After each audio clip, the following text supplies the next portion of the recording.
Welkom by die Sepcast, die tuiste van die nommer 1 netwerk vir jou lewe. Dis waar ons stadiger dink, dieper kyk en ontdek hoe Jesus nie net toegewerk het nie, maar nou werk. Daar's 'n interessante patroon in moderne mense. Ons koop boeke oor verandering, ons kyk YouTube video's oor verandering, ons luister podcasts oor verandering, maar baie min mense verander werklik. Die vraag is, hoekom? Die meeste mense dink verandering gebeur deur inspirasie. Maar die Bybel leer iets heeltemal anders. Die apostel Paulus skryf in 1 Timoteus 4 vers 7, oefen jou in die godsaligheid.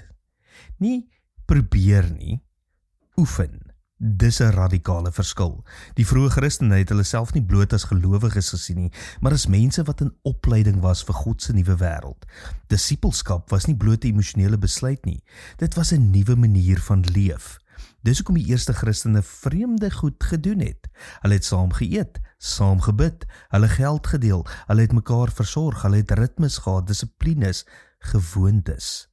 Hulle was in opleiding, en miskien is dit waar baie moderne Christene vassak.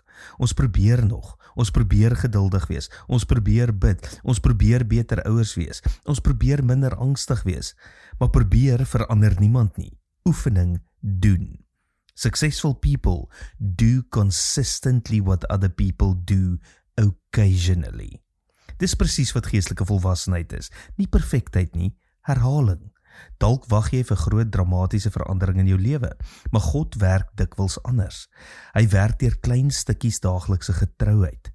5 minute in gebed, 10 minute in die woord, 1 moeilike gesprek, 1 daad van gehoorsaamheid, 1 besluit om weer op te daag.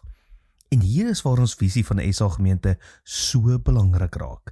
Die nommer 1 netwerk vir jou lewe, want niemand oefen alleen nie.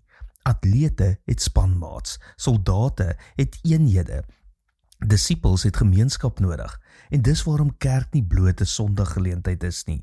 Dis 'n oefenkamp vir mense wat leer hoe om Jesus te volg waar ons bly, werk en speel.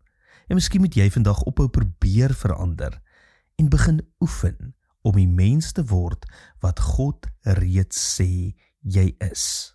Tot môre, mooi loop.